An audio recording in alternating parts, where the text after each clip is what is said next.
سلام كبرات خاتاتلتي كمي تقنيو زي أدماس فرميو أدماس فرم أمنا يلوم معنتي قدام مدبنا خمت لمود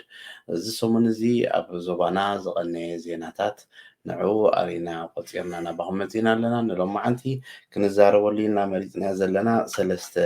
قدستي أرستات كوينو بتاعي عمر عبد الأول مخنيات عيد أبز مسايكولو سلزي كاله أنا بيليك أوربينا يلوم معنتي እቲ ቀንዲ ኣገዳሲ ኢልና ዘቐረብናዮ ቀዳማይ ዑደት ናይ መራሒ መንግስቲ ሶማልያ ናብ ኣስመራ ንክዕይድ እኸይድ ኣለኹ ዝበሎ እቲ ቀንዲ ትሕዝትኡ ብድሕሪኡ ዘሎን ስዒቡ ክመፅእ ዝኽእል ሲናርዮታትን ነዚ ዝትንክፍ ክኸውን እዩ እቲ ካልኣይ ኣብ መንጎ መንግስቲ ኢትዮጵያን ወይ መራሒ መንግስቲ ኢትዮጵያን ናይ ሱዳን ጀነራል አልቡርሃንን ኣብ ኬንያ ዝተገብረ ርክብን ድሒሩ ዝመፅእ ዘሎ ነገራትን ካብኡ እንታይ ውፅኢት ክርከብ እዩ ዝብል እቲ ሳልሳይ ከዓ ናይ አብይ አሕመድ ኣብ ፓርላማ ኢትዮጵያ ዝሃቦ ዘረባ ዘስምዖ ዘረባን ድሒሩ ዝመፅእ ዘሎ ካብ ኣባላት ፓርላማ ዝሕተት ዘሎ ሕቶን ፀቕጢ ማሕበረሰብ ዓለም ንአብይ አሕመድ ኣብ ከመይ ዓይነት መንቀራቅሮ የእትዎ ከም ዘሎን ኣብ መጨረሻ ከዓ ከይፈተወ ኩሉ ነገር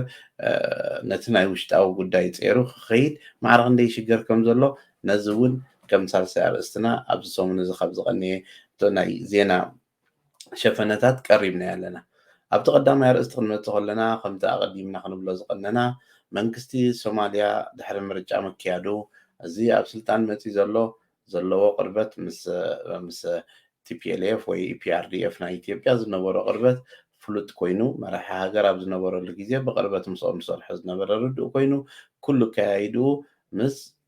ምስ ናይ ኢትዮጵያ መራሕቲ ናይ ቅድሚ ሕጂ ኢፒአርዲኤፍ ወይ ከምኡውን ምስ ናይ ምዕራብ ዓለም መራሕቲ ዘለዎ ቅርበት ርኡይ ኮይኑ ንኤርትራ ክኸይድ ዝተገደደ ነዚ ኣብ ቅድሚ ምርጫ ዝብሎ ዝነበረ ኩሎም እቶም ናብ ኤርትራ ከይዶም ዘለዉ ሰባት ከምፆም ከም ዝኾነ ሰቂሉ ክገድፎም ከም ዘይኮነ እንታይ ደኣ እቲ ዝተገብረ ጌጋ ምዃኑን ነዚ እውን ዝእርም ነገር ስጉምቲ ክወስድ ምዃኑን ሓቢሩ ነይሩ እዩ ኣብቲ ጎስጓስ እውን ዝጥቀበሉ ዝነበረ ነገር እዩ ከምዚ ብምዃኑ ሕጂ ነቲ ንኩሉ ነቲ ዝምልከቶ ኣካላት ኣፍሊጡ ናብ ኤርትራ ከይዱ ብዛዕባ ናይዞም ኣብ ኤርትራ ዘለው ዝበሃሉ ይከፈለና ዝበሃል ገንዘብ ዝተባህለ ነይሩ ሕጂ ሓዲኡ ቁርፁ ንምስማዕ እዛ ዑደት እዚኣ ናብ ኣስመራ ተኸይዶ ዘላ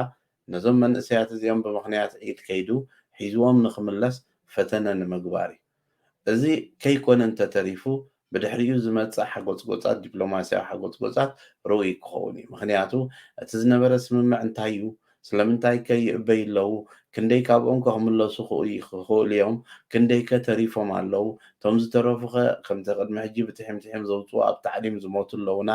ገለ ዝብል ድዩ ኣብ ኩናት ኣይኣተውን ንምባል ድዩ እዚ ንክሸፋፍን ዝፍትን ብዙሕ ዲፕሎማስያዊ ሃልክታት ዘምፅእ ነገራት ክህሉ እዩ ነዚ ኣብ ኤርትራ መፅኡ ዘሎ መራሒ ብፅቡቅ ተቐቢሎም ብፅቡቅ ዘዕግብ መልሲ እንተረሂቦሞ ኣብ ልዕሊ ዘላታ ተወሰኸታ ከም ዝበሃል ተመሊሱ እዚ ንማሕበረሰብ ዓለም ኣብ ልዕሊ ኤርትራ ክሲ ክምስርትን ኤርትራ ከዓ ዜጋታተይ መሃብ ኣብያትንን ወይ እውን ምስኡ ተተሓሒዙ ዝመፅእ እቲ ዝነበረ ስምምዕ እንታይ ምዃኑ ብወግዒ ክሕበረና ኣለዎ ክንፈልጥ ኣለና ዝብልን ነቲ መራሒ ዝነበረ ፎርማጆ እውን ሕቶን ተሓታትነትን ከምፃሉ ዝኽእል ምዃኑ ርዱእ እዩ ኣብ ከምዚ ዝካየድ ዘሎ ሕጂ ብዙሕ ግዜ ሰብ ዝጋገ እንታይ እዩ ኣብዛ ሰዓት እዚኣ ናይ ሶማልያ መራሒ ናብ ኤርትራ ምኻዱ ጥራሕ ነቲ ብኤርትራ ዘሎ መራሒ ዲፕሎማስያዊ ስራሓት ዝሰርሕ ከም ዘሎ ወይ እውን ኣፍ ደገ ናይ ዲፕሎማሲ ክፍት ከም ዘሎ ንሶማልያ እውን ክኸስፋ ሃቐነ ክገብር ምዃኑ ዘስምዕ ነገር ገይሮም ዝወስዱ ክህልው ይኽእሉ እዮም እዚ ግን ከምቲ ኣቐዲመ ዝበልክዎ ኣብ ግዜ ምርጫ ዝገብሮ ዝነበረ ጎስጓስ እንተተዓዊተ ኣብ ኤርትራ ዝኸዱ ወታደራት ናብ ዓዶም ክመልሶም የኢሉ ስለዝነበረ ክመልሶም ከዓ ግድን ስለዝኾነ ምክንያቱ ድሕሪ ሕጂ ርክቡ ምስ ኤርትራ ፅቡቅ ክኸውን ከም ዘይኮነ ምክንያቱ እሱ ኣብቲ ዝፍጠር ዘሎ ኣልያንስ ኣንፃር ዲክታቶራት ኣብቲ ዞባ ዓብ ተራ ክፃወት ኣብ መንገዲ ዘሎን ብዲሞክራስያዊ ገባብ ተመሪፀ መፅየ ዝብልን ምርጫን ውፅኢቱን ኣብቲ ዞባ ኣብ ኩሉ ክንፀባረቕ ከምቲ ኔክስት ስቴፕ ቅድሚ ሕጂ ዝበልናዮ ኣብ ኢትዮጵያ ምርጫ ካይድካ ብወግዓዊ መንገዲ ንኣብይ ዕሪ ከም ዝፅላእ ተገይሩ ስለ ዘሎ ኣብይ ዝለግሰሉ እቲ ምርጫታት ናይ ብሓቂ ንኩሉ ዘሳትፈሉ ዳርጋ ሓደ ዓብሊሉ ዘይወፀሉ ምርጫዊ ውፅኢት ገይሮም ከምዚ ናይ ሶማልያ ትራንዚሽን ዝኸድዎ ዘለዉ ከምኡ ትራንዚሽን ናይ ኢትዮጵያ ክካይዱ ኣብ መስርሕ ከም ዘለዉ ምዕራባውያን ርዱእ ኮይኑ እቲ ብሶማልያ ገይሮሞ ዘለዉ ነገር ተቐዳመይቲ ንኤርትራ ከይዱ ዝመራሐ እዚ ምስ ናይ ኤርትራ መራሒ ዝኾነ ይኹን ስምምዓትን ዝኾነ ይኹን ንነዊሕ ዝኸይድ ናይ ሓባር ስራሕ ክሰርሕ ከም ዘይክእል መርኣያ እንታይ እዩ ኣብ ሶማልያ ኣብ ዝመፀላ ኣብ ቀዳማይ ሰሙን እዩ ሰራዊት ኣሜሪካ ኣብ ሶማልያ ክኣቱ ፈቒዱ ኣትዮም ከዓ ንናቱ መንግስቲ ነቲ ዘሎ ናይቲ ሃገር ፀጥታን ኩነታትን ብቐረባ ዝከታተሉን ዝሰርሑን ዘለዉ ሓደ ካብቲ ዝሰርሕዎ ስለያዊ ክትትል ጌርካ ነቲ ናይ ኣልሸባብ ሓይሊ ኣብ ዘለዎ ከሎ መጥቃዕቲ ከየብፅሕ ከሎ ንዕኡ ስጉምቲ ምውሳድ ቀፃሊ ዝካየድ መጥቃዕትታት ኣለዉ እዚ ድሕሪ ስለላዊ ነገራት ምክያድ እዩ መዚ ዘተሓሒዙ ሓደ ኣብዚ ሰሙን እዚ ዝመፀ ነገር እንታይ እዩ ናይ ኣሜሪካ ነፈርቲ ብክሊ ኣየር ኤርትራ ንከይጥቀማ ኤርትራ ከልኪላ ዝብል ሓደ ካልእ ኣገዳሲ ሳዕቤን ከዓ ብዙሕ ክህልዎ ዝኽእል ጉዳይ መፂኡ ኣሎ እዚ መርኣያ ናይቲ ራዕዲ ተፈጢሩ ዘሎ ሃገር ስለላዊ ነገራት ከይካየዶ ከባቢ ኣየሩ እውን ምክልካል ማለት ንክመፆ ዝኽእል ሓደጋ ማዕረ ክንደይ ይፈርሕን ርዕድን ከም ዘሎ እሱ ብኡ ደረጃ እኳ ዋላ እንተረኣዮ እሳቶም ግን ከምዚ ክኽልከሉ ከለዉ ናቱ ተማጣጣኒ ዝገብርዎ ግብረ መልሲ ከዓ ስለ ዝህሉ እቲ ስርዓት ኣዝዩ ማርጂናላይዝ እንዳተገብረ ክኸይድ ምዃኑ ነቲ ፅባሕ ንግሆ ነቲ ስርዓት ማርጂናላይዝ ኣብ ምግባር ተራ ዝህልዎም ኣካላት ምስኡ ዝኾነ ይኹን ነገር ክህልዎም ከም ዘይክህሉ ንኸይህሉ ተባሂሉ ዝካየድ ዘሎ እዩ ዑደት ናይዚ ናይ ሶማል መራሒ ተቐዳመይቲ እዚ ንሪኣ ሕጂ እምበኣር ነቶም ኣብኣ ዘለዉ ሒዝዎም ክወፅእ ምዃኑ እዩ ወይ ከዓ ንክህቦ እቲ ክገብሮ ዝኽእል ዝርርብ ክገብር ምዃኑ እዩ ኣብዚ ኣጋጣሚ እዚ ምኻዱ ምናልባት ነቶም ሶማላውያን ብዙሕ ተስፋ ዘንበሩ ዒድ ገዲፉ ከይዱ ኣብ ዒድ መዓልቲ ናብ ኤርትራ ከይዱ ነዞም መንእሰያት እዚኦም ከምፆም ዝኽእል ነገር ከምፅእ ዝኽእለሉ ነገር ንናቱ ዝናን ንናቱ ፖለቲካን ዝኣተዎ ቃል ይሕልሎ ከብሎን ስለ ዝኾነ ብኡ ሸነኽ ካልኣይ ከዓ ተመሊሱ ምስ ኤርትራ ዝኾነ ይኹን ከምኡ ዓይነት ርክባት ወይ ከምኡ ዓይነት ኢንጌጅመንት ክህሉ ድሌት ስለ ዘየለ ብኣጋ ጠቕላላ ምስ ኤርትራ ዘለካ ነገር በታቲኽካ ኣውፂኻ ኣብኡ ዘለዉ ዜጋታትካ ስሒብካ ኤርትራ ተሓቶ ደላ ነገር ከተማልኦ እንተኾንካ ተማልኦ ዘይተማልኦ እንተኾንካ ከዓ ኣብ ፖለቲካውን ዲፕሎማስያውን ጎንፂ ትፈትሖ ዓይነት ኣከያይዳ እዩ ዝኽየድ ዘሎ ስለዚ ነዚ ከያይዳ እዚ ምናልባት እቲ ሚድያ ካቨር ክገብሮ ከሎ ሶማልያ ምስ ኤርትራ ዝኾነ ይኹን ዲፕሎማስያዊ ርክብ ንምምስራት ወይ እውን ንዕኡ ንምምሕያሽ ተባሂሉ ዝኽየድ ዘሎ ነገር ዘይኮነ እንታይ ደኣ ኮነ ተባሂሉ ነቲ ኣብኡ ዘለዉ እሱራት እቲ ቃል ዝኣተዎ ነገር እቲ መንግስቲ ንዕኡ ንኸተግብር ጥራሕ ይኸይድ ከም ዘሎ ምስትውዓል ከድልየና እዩ እዚ እቲ ቀዳማይ ክፋል ናይ ዜና መራሒ ሶማልያ ንኤርትራ ምኻዱ ኦልሬዲ ክንፅበዮ ዝፀናሕናን ኣቐዲሙ ከዓ ክኸውን ምዃኑ ነጊርናዮ ዝነበርናን እዩ ምክንያቱ እንድሕር ዳ ኣብ ጎስጓስ ናይ ምርጫኻ ኣነ እንተተመሪፀ እዞም ወታደራት ምምላስ ቀዳምነተይ ክመልሶም እየ ናብ ዓዶም ኢልካ እሞ ድምፂ ህዝቢ ረኺብካ ንዕኡ ከይስራሕካሉ ክትተርፍ ስጋዕ ሕጂ ምፅናሕካ እውን ሓደ ካብቲ ትንቀፈሉ ነገር ስለ ዝኸውን ነዚ ኣጋጣሚ እዚ ተጠቂሙ ንዕኦም ንኸምፆም ናብ ኤርትራ ምኻዱ ፍሕሽው ዝኾነ ቀባብላ ክግበረሉ እዩ ዝብል ትፅቢት የብለይን ምክንያቱ ኦልሬዲ እዚ ኣብ ስልጣን መፅኡ ዘሎ ሓይሊ መስቲ ዝነበረ ሓይሊ ኣብ ናይ ኤርትራን ናይቲ ዞባን ጉዳይ ዝተፈለየ ረኣያ ከም ዝነበሮምን ከም ዘለዎን ርዱእ ስለ ዝኾነ እቲ ምዕራብ ዓለም እውን ብቐረባ ምስኦም ስለ ዝሰርሕ ንዕኡ ከም ናይ ምዕራብ ዓለም ናይ ስለላ ሰብ ገይሩ ክሪኦን ብስግኣት ክጥምቶ ምዃኑን ርዱእ እዩ ስለዚ ኩሉ እቲ ዝግበር ብሕጂ ዝመፅእ ብሶማልያ ደረጃ ዝመፅእ እቲ ኣብኡ እንታይ ይጋጥሙ እዞም ዝኣተዉ መንእሰያት ክዕለሙ ተባሂሎም ኣትዮም ድዮም ኩናት ኣብ ኣያተውን ክንደይ ሰብ እዮም ካብኦም ሞይቶም ኣብ ታዕሊም ክንደይ ክመውት ዝኽእል ኣብ ኩናት ኣትዮም እንተኮይኖም ከ ኣብቲ ኩናት ክንደይ እዮም ሞይቶም እዚ ሕጂ ዝወፅእ ሓቅታት ከብርሆ እዩ ማለት እዩ ስለዚ ተቐዳመይቲ ነቲ ስርዓት ዘይትምእምኦ ነገር እታ ተሓታትነት ትብል እታ ሶማላውያን ኣብ ኩናት ምእታው ትብል እቶም ዝወፁ ከዓ ኢንተርቪው ክገብሩን ክዛረቡን ኣተሓሕዝኦምን ኩነታት ዝነበረን ክገልፁን ስለ ዝኾኑ ነቲ ዝሓለፈ ስራሕ መራሒ ናይ ሶማልያን ንኤርትራን ንኩሎም ኣብቲ ጉዳይ ኢንቮልቭ ዝገበሩ ኣካላትን መስቲ ትማሊ ዝበሃል ዝነበረ እሞ ኣብ ባይታ ዲን ኣሉ ዝበሃል ዝነበረ ንዑ ዘፍርስ ብዙሕ ቃለ መሕትታት እውን ክህቡ ይኽእሉ እዮም እንተወፂኦም ንሶማልያ ስርዓት ንኸይወፁ ክፈጥሮ ዝኽእል ሕልኽላኻት እንታይ ክኸውን ይኽእል ምስ ግዜ ንሪኦ ክኸውን እዩ ማለት እዩ እቲ ኣገዳሲ ነጥቢ ዝሓለፈ ሰሙን ዘጋጠመ እቲ ክሳብ ሕጂ ንኬንያ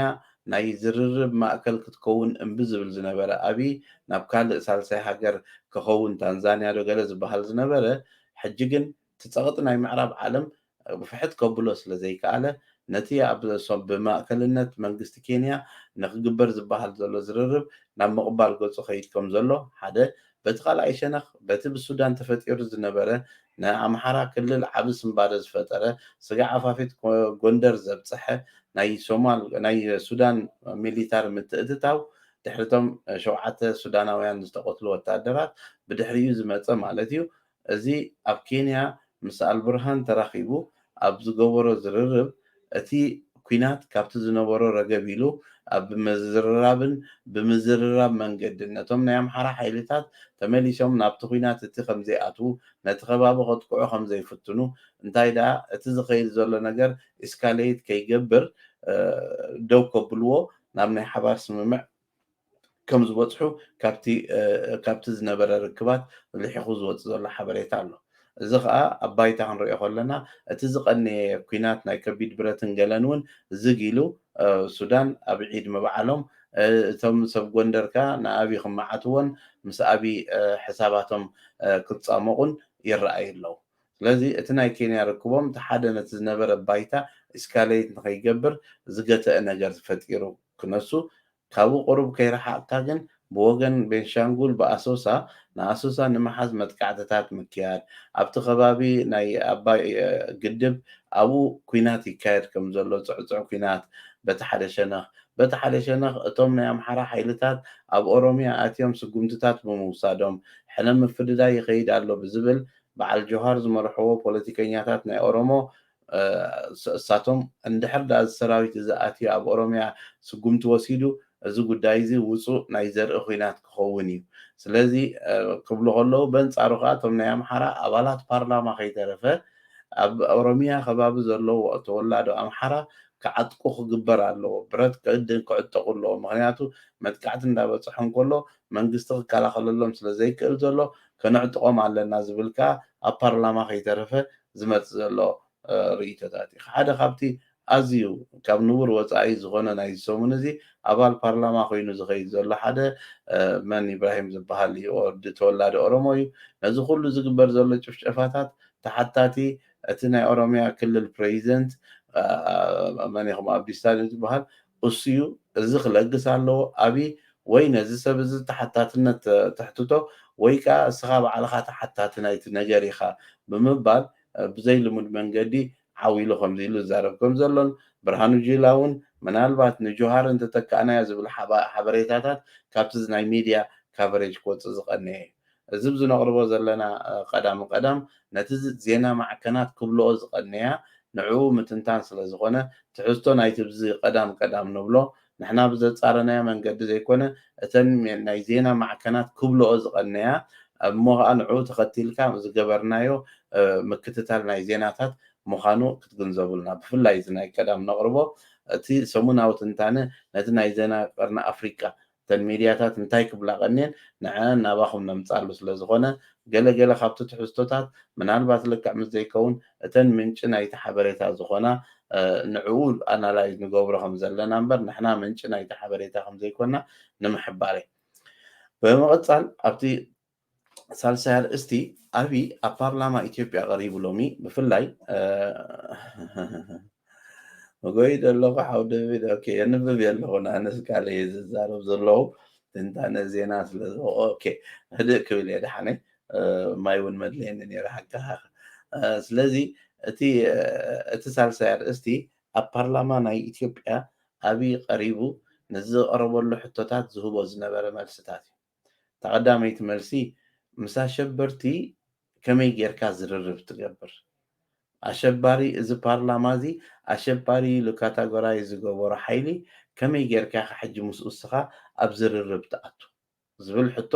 ሓደ ምስ መፆ ولا وين تقدمكو نهزبا قنبار مالتيو دسوكو كمزي أشباري كله يدرق مسؤو زررب زقبر زبل عينة ملسيه عندنا ولا ون نسلام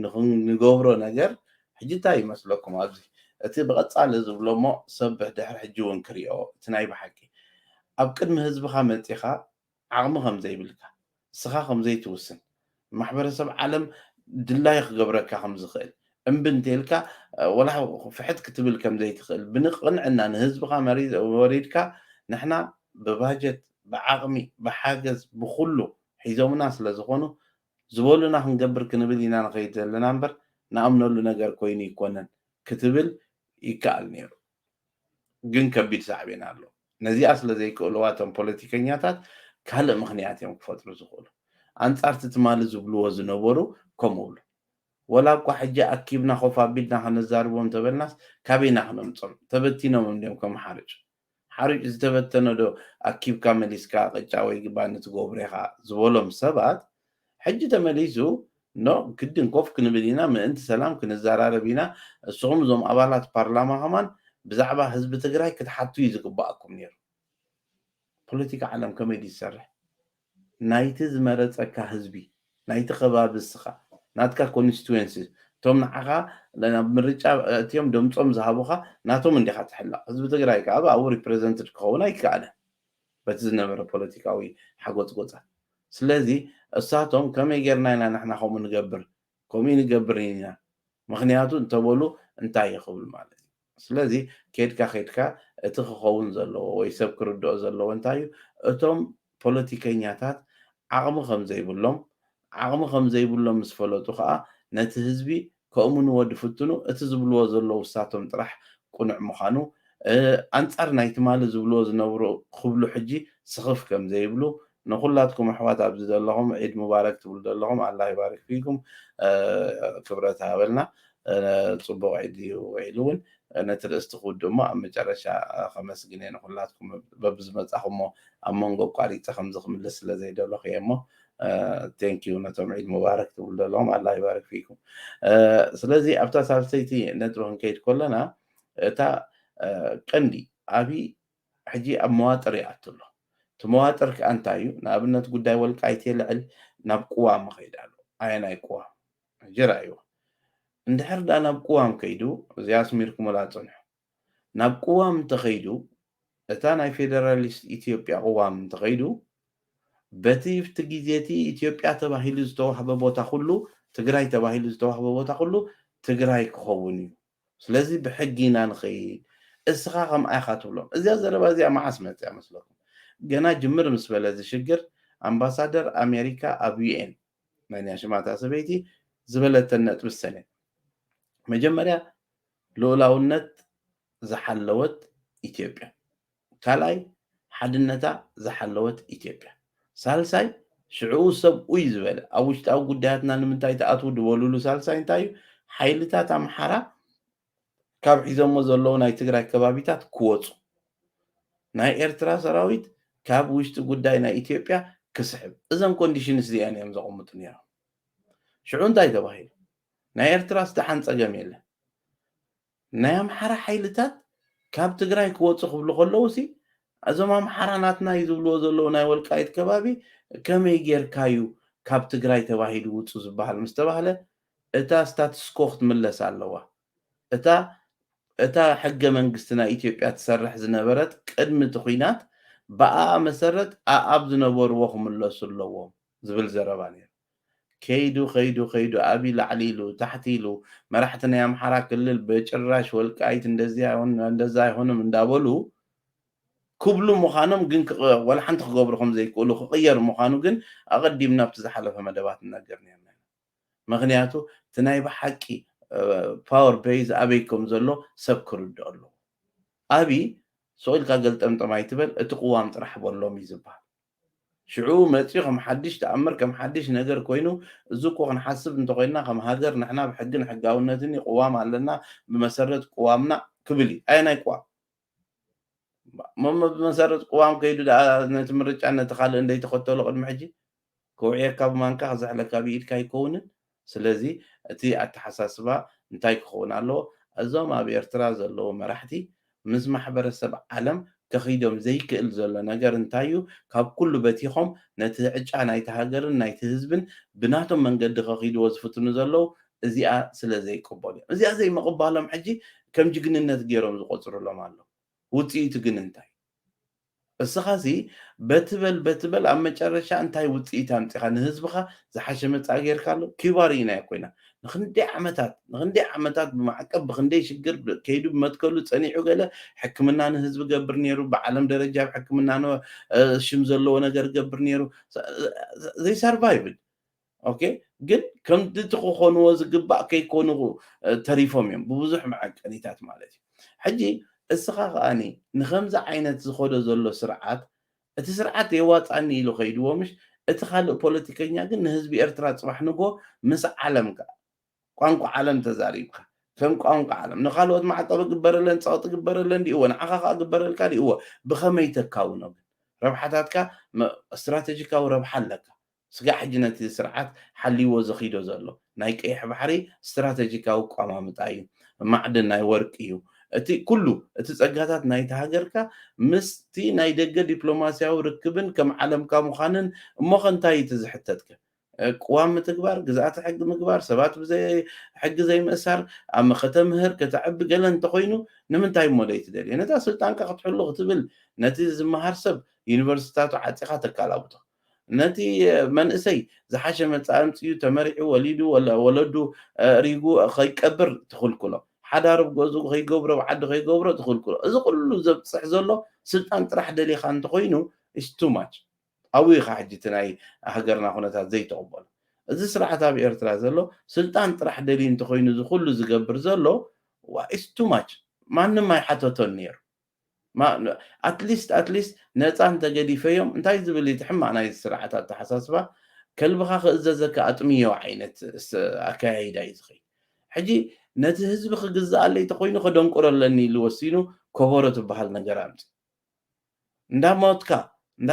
ባሕሪ እንዳጣሓልካ የሳዕሳዓካ ኩናት ሕጂ ኩናት እንዳተገብረ በዝዶ እንዳተባህለ ከሎ ንህለኩም ደረፍትን ሓሜናትን ኣምፂ ፈቐዱ ሆ ከብሎም ይዳለሉ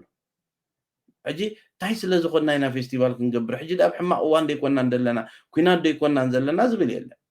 ምክንያቱ ክዋፃእ ዝተደልየ ገንዘብ እምበር እቲ ዝመውት እቲ ዝስዋዕ እቲ ዝጠፍእ እሱ ኣይኮነን ዝረኣይን ዝሕሰብን ስለዚ ንሕና ከም ህዝቢ እዚ ስርዓት እዚ ተኻይዶ ዝኸዶ ስትራቴጂ ከይዋፅእ ተሪፉ ነቲ ሃገር ኣብ ተነፅሎን ኣብ ማሕበረሰብ ዓለም ምስሊ ከም ዝዳወን ገይሩ ወይ ብፍላይ ከዓ ኣብዚ መጨረሻ እዋናት ኣብ ናይ ራሽያን ዩክሬንን ጉዳይ ንናፅነት ልዕሊ 100,000 መንእስያት ዝኸፈለ ሃገር ካብ ሓደ መግዛእታዊ ሓይሊ ነፃ ወፅየ ዝብል ሃገር ናይ ዓባይ ሃገር ንንእሽተይ ሃገር ምውራር ክድግፍ ከሎ እዚ ንብዙሓት ከሰንብዶም ይኽእል እዩ ኣብዚ እውን ዓብ ስክፍታ ኣለኒ ኣብዚ ምናልባት ሰባት ብቅርበቶም ፖለቲካ ዝሰርሑ ክግደስሉ ዝግባእ ማለት እዩ ናይ ዩክሬን ብራሻ ካብ ደገፈ ናይ ኤርትራ ብኢትዮጵያ ስለምንታይ ማሕበረሰብ ዓለም ዕሽሽ ክብሎ ዘይክእል ታግ ረጂም ኢልዎ እዚስ ሓደ ናይ ማፍያ ጉጅለ ኢልዎ ናይ ዓዋሉ መንግስቲ እዩ ኢሉ ይኸዶ ኣሎ ነቲ ካልእ ፖለቲከኛ ተቃዋሞካ ኤንጌጅ ይገብሮ የለን ስለዚ ስክፍታ ክፈጥር ባህርያዊ እቲ ተቃውሞ ደንበታት ኣትሊስት መስቲ ምዕራብ ዓለም ኤንጌጅመንት ሃሊ ንሕና ዝሓሽና ኢና ንሕና ከምዚ ክንገብር ንሕና ምስ ናይ ኢንተረስት ምዕራብ ምስ ናይ ኢንተረስት ዞባን ዞባዊ ምርግጋእ ተራና ከምዚ ክኸውን ኢሉ ፖሊሲውን ስትራቴጂውን ኣቐሚጡ ክኸይድ ስለዘይክእል ዘሎ ፅባሕ ንጎ እንታይ ክግበር ፅባሕ ንጎ እንታይ ክግበር እዚ ስርዓት እዚ ብዝኾነ መንገዲ ኮላፕስ ምስ ዝገብር እንታይ ክኸውን ማለት እዩ ስለዚ እቲ ክንሓስበሉ ዘለና ሕጂ እውን ምናልባት እቲ ስርዓት ዝኸዶ ኣከያይዳ ከምቲ ቅድሚ ሕጂ ዝበልኩ እዩ ንሓደ ዩክሬናዊ ካበይካ መፂኻ ኢልካ ካብ ኤርትራ ክትብሎ ከለኻስ ኢሳያስ ብዝወሰኖ ውሳኔስ ንዓኻ ክፀልኣካ ከመይ ገይሩ እዩ ክፀልኣካ እሞኒ ምክንያቱ እስኻ ከም ውልቀ ሰብ ከም ውልቀ ዜጋ እቲ ኣብ ልዕሊ ዩክሬናውያን ዘጋጠመ ኣይትድግፍን ግን እታ ሃገር ከም ሃገር ኣብ ማሕበረሰብ ዓለም ቀሪባ ኖ እቲ ወራር ምድጋፋ ኣብ ጎኒ ራሻ ደው ምባላ ንገለ ፖለቲካውን ዲፕሎማስያውን ሚሊታራውን ደገፋት ክረክብ ክብል እቲ ምስሊ ናይቲ ሃገርን ናይቲ ህዝብን ናበይ ወስደሎ ንርኢ ኣለና ሃገራት ግን ንነዊሕ ዓላማ ግዜ ስለ ዝኸዳ ከምዚ ኢትዮጵያ ማለት እዩ ምስ ኢሳያስ ዝነበሮ ርክብ ኣብይ ጠንጢንዎ እዩ ተቐሊሉ ምክንያቱ ኣይዋፅኦን ይፈልጥ ኣሎ